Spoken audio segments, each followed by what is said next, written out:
Right. Week 4, reflective practitioner video. Please briefly describe what you believe are some practical considerations for utilizing group counseling in schools and at the different levels of K through 12 education. All right. So the reason we do a group counseling school settings is we can tackle many issues at once. Okay, for one, group counseling is a time efficient exercise. Multiple students of similar ages who are dealing with similar issues can be grouped together to accomplish similar goals. So this is what I did when I was an ED teacher.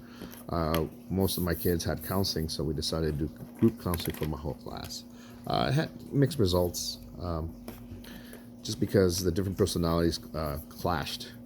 So I think we went back to smaller groups, 2 to 3 kids, to make it more efficient. But at that point, I didn't participate as a teacher, and the counselor just did it between 2 to 3 kids, or to the point just due to the behavior of certain kids.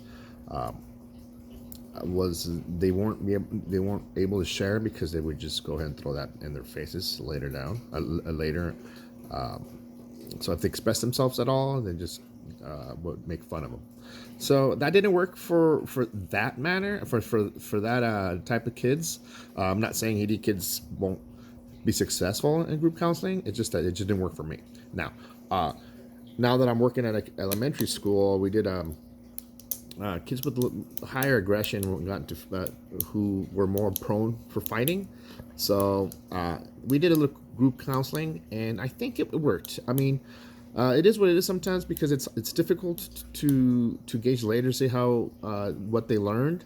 Sometimes they do learn proper ways to interact instead of fighting, but they choose just to go ahead and fight anyways. And then as I see them throughout the school, as I walk around PE and I'm doing observations of children and whatnot, I always stop by and check on them, especially since I've been working on elementary school, one particular elementary school among the high school kids too, so I get to see them more often, and I do a little check-in to see how they're doing and see how, give me instances of show me what they've learned. But yeah, I think with school counseling, group counseling is a more efficient way to deliver the information across many kids.